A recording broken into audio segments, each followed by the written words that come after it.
Looking back on it now, I can still remember exactly what Kelsey was wearing the first time I saw her. Green dress, denim jacket, sandals. She was standing in the hallway of a mutual friend's house party, holding a cup of something pink, laughing at someone's joke. She wasn't the loudest in the room or the one trying to draw attention, but something about her stood out. She had this presence, like she didn't have to try hard to be noticed. You just noticed her. We ended up talking later that night over leftover pizza in the kitchen while everyone else was either drunk or halfway passed out. She was sharp, quick-witted, and had this dry, clever way of speaking that made it feel like we'd already known each other. By the end of the night, I knew I wanted to see her again. Luckily, she felt the same. We went out for coffee the next week. Coffee turned into lunch, then dinner, then a weekend trip within 2 months. We dated for about a year before moving in together. I had just finished remodeling a small rental house I owned on the east side of town, and she helped me turn it into something that felt like a real home. I brought the tools and sweat. She brought the taste and detail.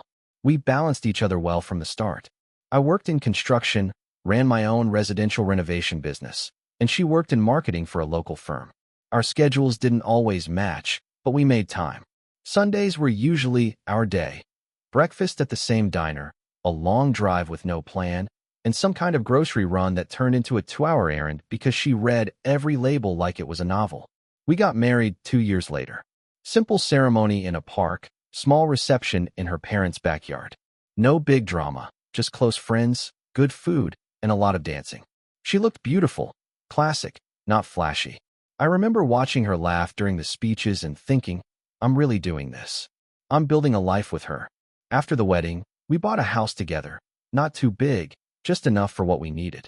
3 bedrooms, big enough yard, quiet street. She decorated it like it came out of a magazine. Always knew how to make things feel clean, but lived in. We fell into a rhythm. I handled the yard and home projects. She managed the inside and our social calendar. We were that couple who never forgot birthdays, who hosted game nights, who had a standing taco night on Tuesdays. We didn't have kids, though we talked about it sometimes. I was open to it. She always said, let's wait until things settle. I never felt like we were in a rush. We had nieces and nephews, and we spoiled them enough to feel like part-time parents anyway. She was great with them.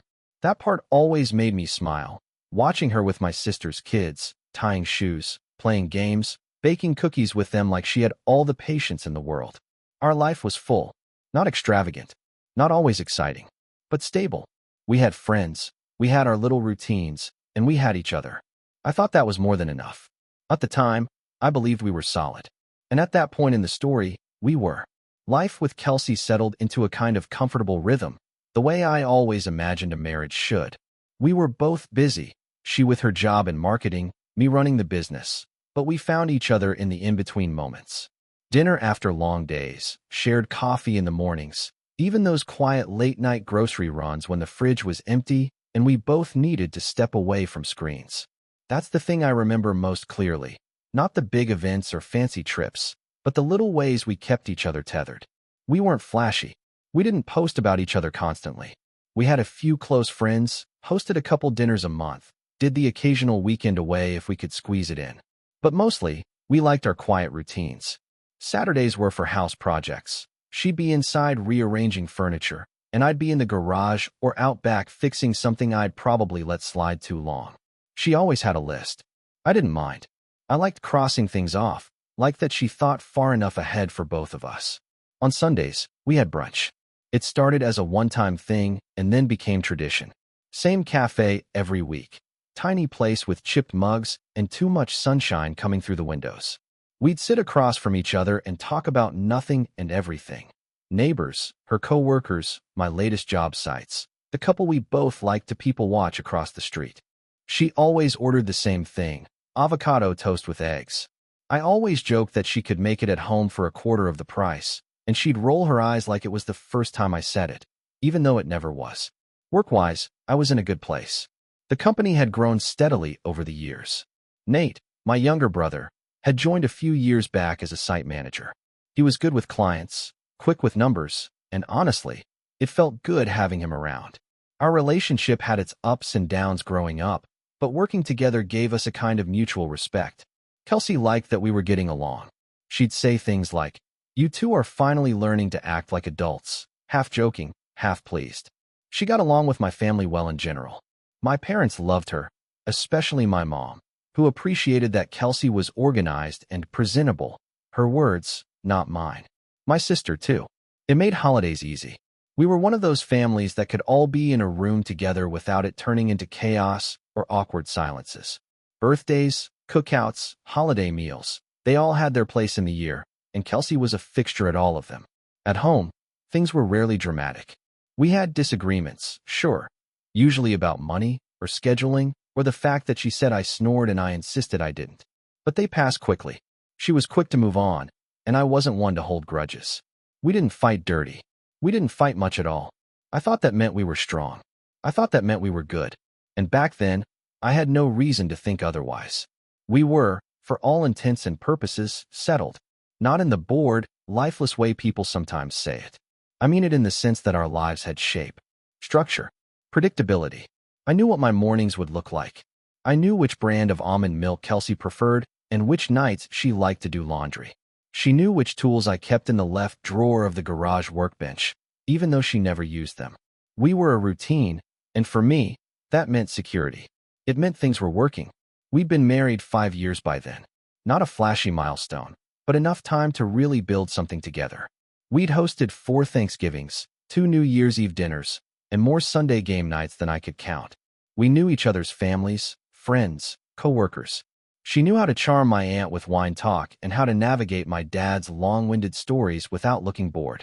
I knew how to back her up when her work friends started arguing politics after 2 glasses of wine. We were a team. There were weekends where we did almost nothing, and I think those were my favorite. Wake up slow, make pancakes, clean out the fridge, fall asleep on the couch halfway through a movie we'd seen before. Kelsey would read. I'd putter around fixing loose cabinet handles or finally measuring the closet we'd been meaning to redo. Ellie, our neighbor's little girl, would come over to borrow sugar or sell us fundraiser chocolate, and Kelsey always had a soft spot for her. Sometimes I caught her watching Ellie in that quiet, thoughtful way, like she was somewhere between curiosity and hesitation. I never pushed. I figured we had time to figure that part out. Financially, we were doing well. My business was steady. Nate, my brother, was running more and more of the day-to-day operations, which gave me a little breathing room. He was good at talking to clients, handling logistics. Kelsey liked working with him too, when he came over to review budgets or prep for presentations. She had a sharp eye for numbers and occasionally helped us sort out the books when we got backed up. She'd roll up her sleeves and get into it without complaint. I never thought twice about how much time the two of them spent together, at job sites, in our kitchen, sometimes chatting while I was out getting materials. We were a close-knit family. That was normal. That was good, right? My mom even said once, "You boys are lucky to have her keeping you organized." She said it with pride, the way she used to talk about a favorite daughter-in-law. And honestly, I believed it. Kelsey was that kind of woman, capable, polished, someone who knew what needed to be done and did it without making a fuss. We weren't a love story out of a movie, but we were solid. And to me, solid felt like everything. I had no reason to question any of it. Not then. From the outside, and even from the inside, everything looked exactly the way it was supposed to. It didn't hit me all at once. That's the thing no one tells you about these kinds of shifts. They don't come with alarm bells or flashing signs. It's more like walking through your own house and bumping into furniture you thought you knew by heart. Things feel off, but just enough that you wonder if it's you. Kelsey had been distant lately. Not in a dramatic, yelling from the hallway kind of way. More like, muted, absent in small ways. She still asked how my day was, but it didn't feel like she was listening the way she used to. Our routines were the same, but the texture of them had changed. She didn't laugh as much. She scrolled her phone a little longer before bed.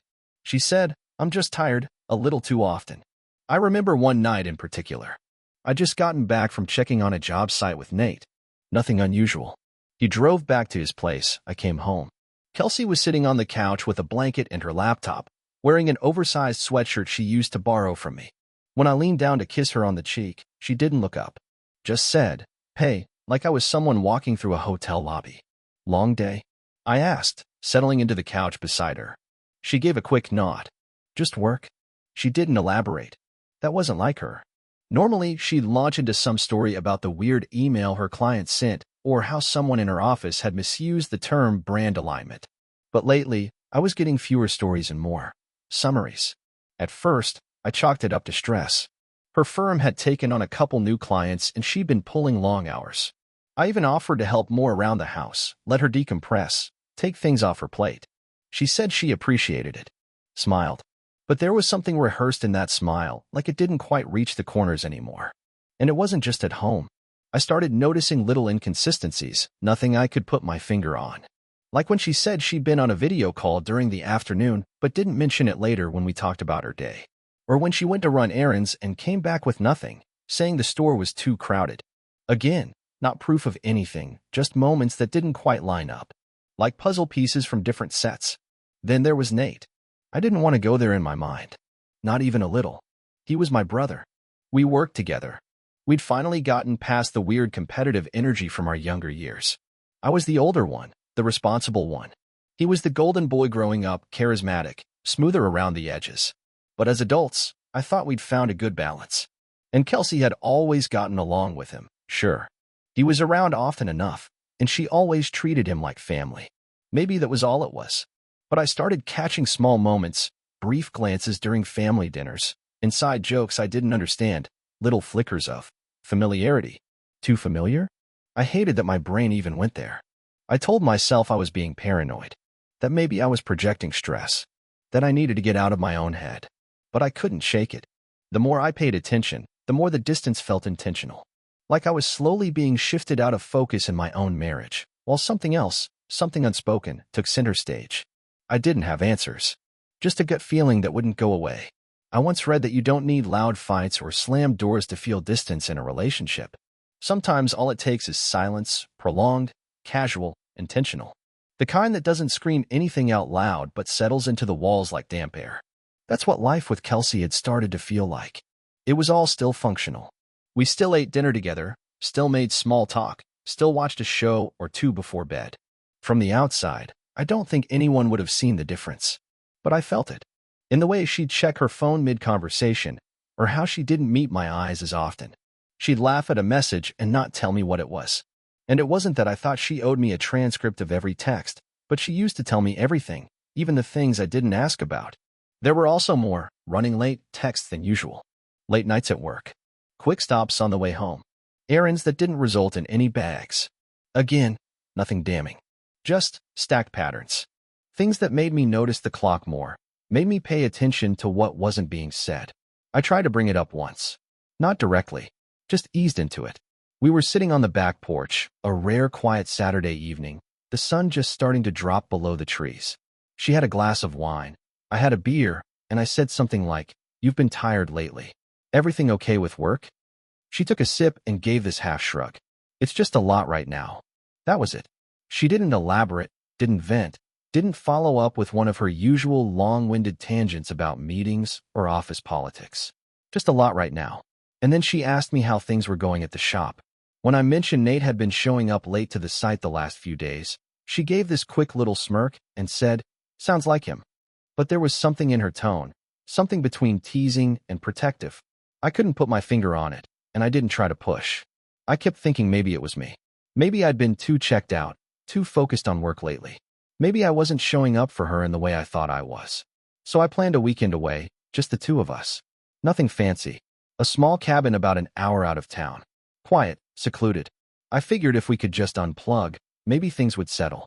Maybe we'd reconnect. She said yes, but not right away. She paused, said she'd have to check her calendar, and then came back later that night saying she was clearing a few things to make it work. We went, and it was fine. The cabin was beautiful, the weather was perfect, and we had a decent time. But the spark wasn't there. Conversations didn't flow the same. Even the silences felt heavier. At night, she went to bed early. I stayed up later, staring at the fireplace, wondering when our rhythm started to falter. I didn't have a smoking gun. I didn't even have a clear reason to be anxious. But something in me had shifted. Like I was walking through a room I'd lived in for years, and suddenly all the furniture had been rearranged without me noticing. I still didn't say anything. I just started watching more carefully. There's something strange about realizing your home no longer feels entirely like your own. It's not that anything changed dramatically. The walls were still the same color, The kitchen still had the faint scent of whatever candle Kelsey liked to light after dinner, and our bed still had the dip in the mattress on my side. But being there started to feel like standing in a room where someone else had already rearranged the emotions. It's subtle, quiet, but you feel it all the same.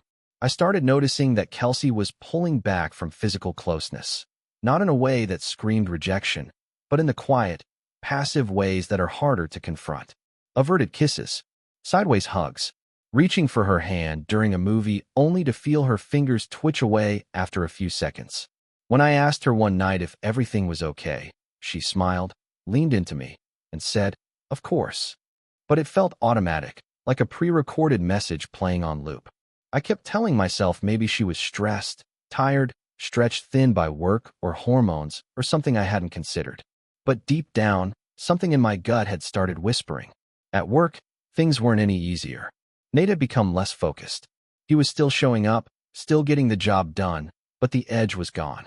He'd skip morning meetings without notice, take longer breaks, leave job sites early with half excuses. I chalked it up to burnout at first. We'd been busy, but there was this new looseness to him, this strange confidence, like he was more relaxed than he should have been, like he knew something I didn't. I tried to talk to him about the missed meetings, and he brushed it off with a grin and a "you worry too much, big bro." I laughed with him, but it didn't sit right. Then there were the little moments at family gatherings, like the way Kelsey and Nate talked in the kitchen when they thought no one was listening. Once, I came around the corner and saw her laughing at something he said, her hand brushing his arm just a bit too long. When she saw me, she straightened up quickly, almost too quickly. I didn't say anything. I just smiled, but my stomach twisted a little. I kept trying to ground myself in the facts. Kelsey was still here, still sleeping in our bed, still showing up to our life. Nate was my brother, the person I had trusted enough to bring into the business I built from the ground up. We were a family. Families don't do that to each other. But I couldn't ignore how I was starting to second-guess things I never used to question. I'd check timestamps on texts. I'd reread messages she sent to make sure they lined up with what she told me. I even started paying attention to how often she smiled at her phone, and how quickly she turned the screen face down when I walked into the room. It's a strange kind of loneliness, sitting across from someone you love and feeling like they've already left the room in some invisible way. I hadn't caught her in a lie. I hadn't seen anything I could point to and say, "This is it." But the silence between us had grown wider. The kind of silence you start filling with questions you're afraid to ask. I didn't want to believe there was something going on. But I couldn't help noticing that the woman sitting across from me wasn't quite the same one I married.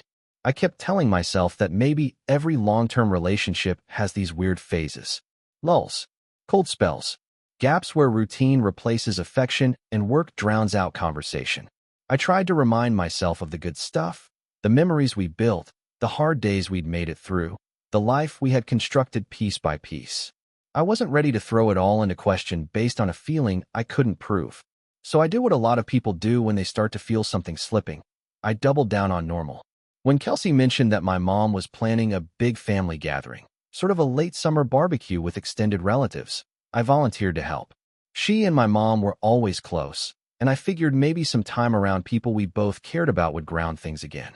She seemed into the idea, even more enthusiastic than I expected. She started planning a side dish, picked out a new dress for the party, and made comments about seeing everyone together. It felt like old Kelsey for a moment, organized, social, in her element. Still, there were cracks in the routine I couldn't ignore. She was spending more time out of the house, sometimes saying she was meeting friends or hitting the gym. When I offered to go with her or pick her up, she'd casually brush it off.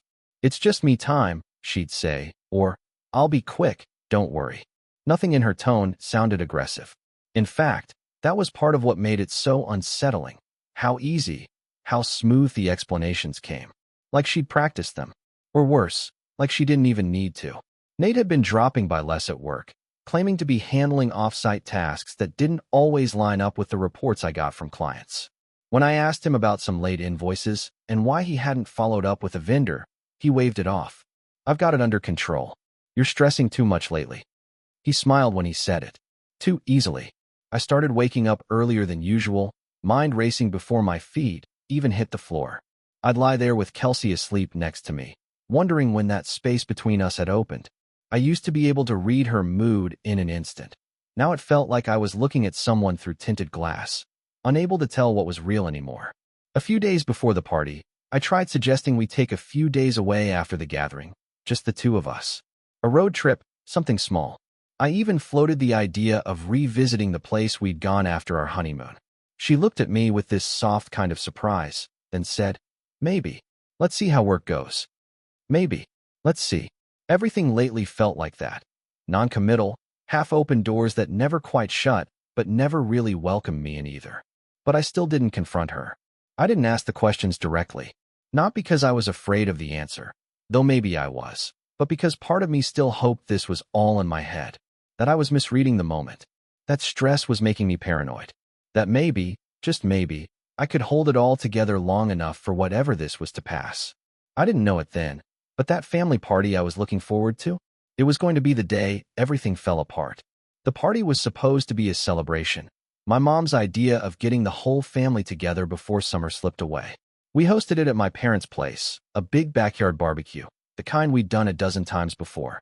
Folding tables, coolers full of beer, kids running through sprinklers, and my mom fussing about the potato salad. I spent most of the afternoon making small talk, my uncles asking about the business, cousins asking if Kelsey and I were finally thinking about kids. Kelsey was everywhere at once, laughing with people, pouring drinks, giving my niece piggyback rides. She looked happy, comfortable, like she was exactly where she belonged. It almost made me forget the way things had felt lately. Almost. I hadn't seen Nate most of the afternoon. He showed up late, said he'd been helping a friend move. I noticed Kelsey's eyes flick toward him the second he walked in, just for a beat too long. She didn't move toward him. She didn't need to. They didn't have to say a word. That glance told me something I didn't want to admit. There was a current between them, invisible but real. Still, I smiled, played my part. I manned the grill, laughed when people told the same stories for the third time, pretended everything was fine, until I went inside to grab more plates. I wasn't trying to eavesdrop. I wasn't looking for anything. I walked down the hallway toward the kitchen and paused outside the door, just for a second, long enough to hear voices. My mom, Kelsey. What caught my attention first was the tone. Not quiet, not serious. Giddy. "I'm just saying," Kelsey said. "I could never have ended up with Ryan if I'd met Nate first." There was a pause, then laughter. She kept going. "Ryan's a good safety net. He's reliable. But Nate? Nate makes me feel alive. You know? I never feel bored with him." My stomach flipped. I froze. My mother's voice came next. "I understand, sweetheart. I've always said you and Nate have a special connection. Ryan's always been a little too stuck in his ways." More laughter. Clinking glasses. Like it was all a joke. Like I was the joke. I didn't walk in. I didn't say a word. I backed down the hall like a ghost. Grabbed my keys from the counter. No one noticed me slip out. Not Kelsey. Not my mom. Not Nate. They were still inside, probably still laughing. I drove home with the windows down, no music, just the pounding of my own heartbeat in my ears. My mind raced, but it wasn't shock. It wasn't even confusion. It was something colder, sharper, something that settled into my chest like stone. The woman I married, the one I built a life with, had been lying to my face. Not just sneaking around, mocking me. With my brother. And my own mother? She supported it? I didn't cry. I didn't scream. I walked into our house, grabbed the toolkit, and changed the locks within the hour. Every screw, every deadbolt. The sun hadn't even set by the time I was done. Then I went upstairs, packed every last one of her things, clothes, makeup, jewelry, handbags, every piece of her. I threw them out the bedroom window in silence. One by one, onto the front lawn. The phone buzzed in my pocket. Nate. I let it ring. Then I turned it off. I didn't need to say a word. I wanted them all to walk up to the door later and find it locked. To find her life scattered in the grass. I wanted her to know I knew. I wanted it to be loud without ever raising my voice. I didn't go back to the party. I didn't send a message. I didn't return any of the calls that started coming in once the sun went down and people realized I'd vanished.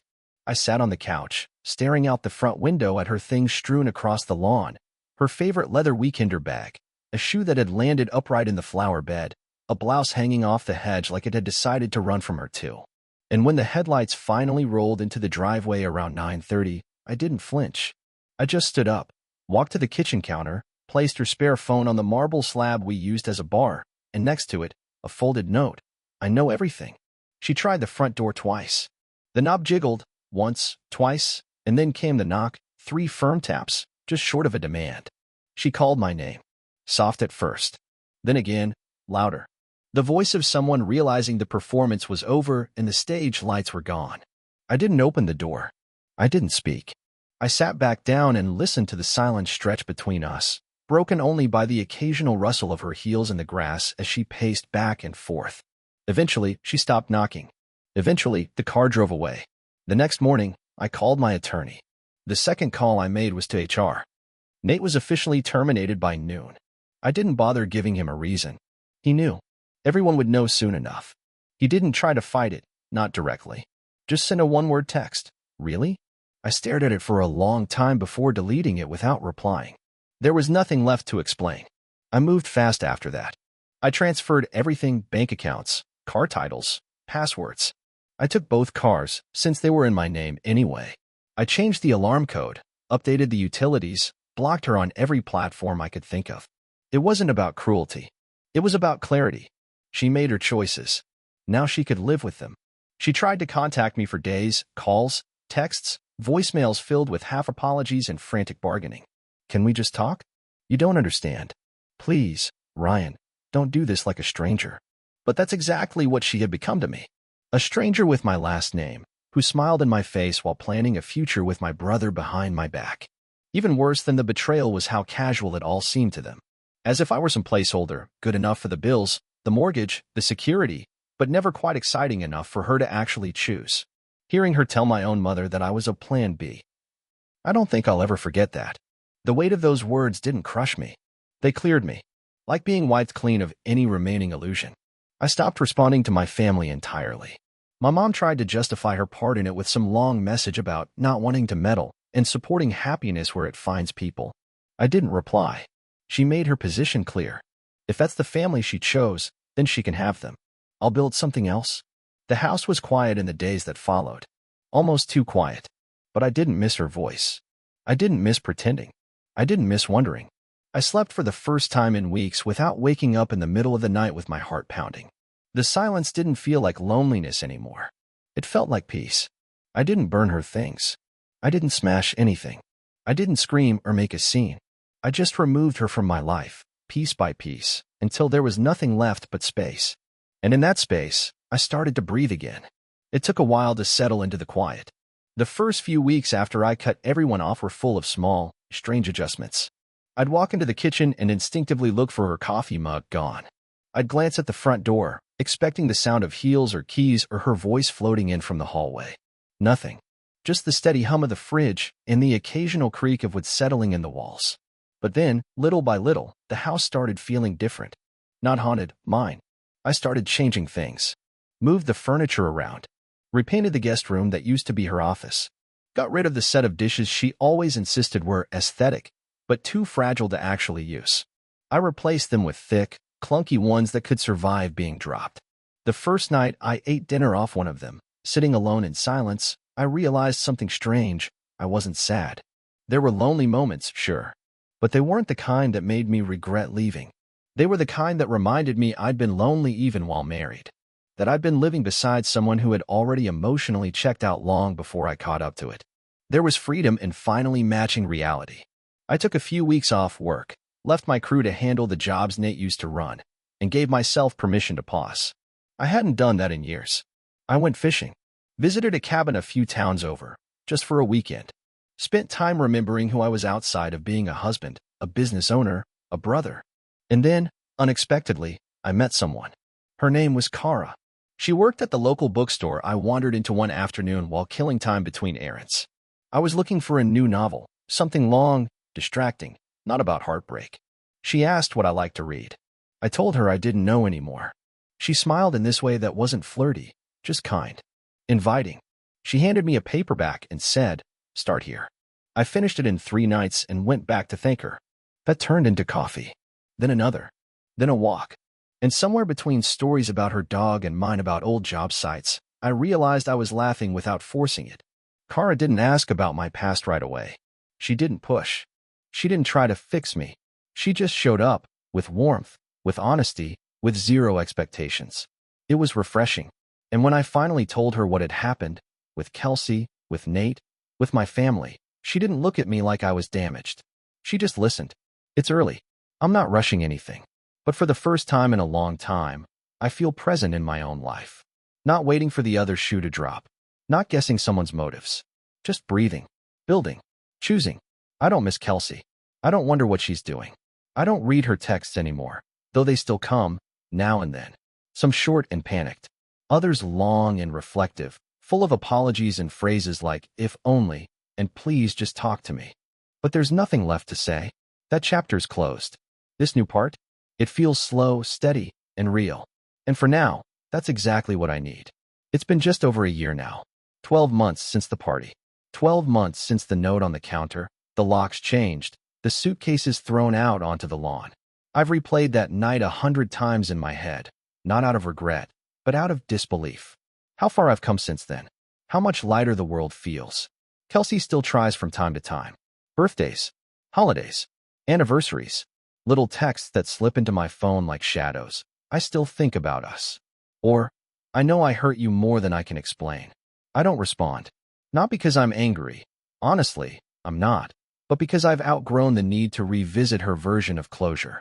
The woman who once shared my bed, my house, my last name, is now just someone I used to know. Nate? I haven't seen him since that week. My parents tried to reach out at first. Emails, handwritten letters even. Long explanations filled with tangled rationalizations, none of which ever started with "we were wrong." I ignored them all. Not because I wanted to punish them, but because I finally realized I didn't owe them anything. Family isn't just blood, it's integrity. And they lost both when they chose silence over honesty. My business is thriving. Without Nate dragging things sideways, we tightened operations and hired 2 new site leads who actually show up, do the work, and respect the people around them. The atmosphere at work is better, calmer. I walk in without tension clinging to me like fog. My crew respects me, and I've earned that back by showing up fully, not divided, not distracted. Kara is still around. It's quiet, with her. Simple. She doesn't try to be everything, and maybe that's what I appreciate most. There's space between us, and it's not uncomfortable. It's breathable. We spend time together without filling every silence with stories. Sometimes we just exist in the same room, me fixing something in the garage, her reading in a chair nearby. And it's enough. A few weeks ago, she asked if I'd ever consider getting married again. I didn't answer right away.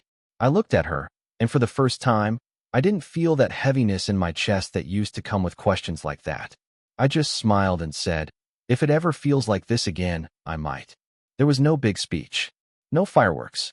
Just a quiet nod, and her fingers slipping into mine. This story didn't end the way I thought it would. It didn't end in courtrooms, or screaming matches, or dramatic confrontations.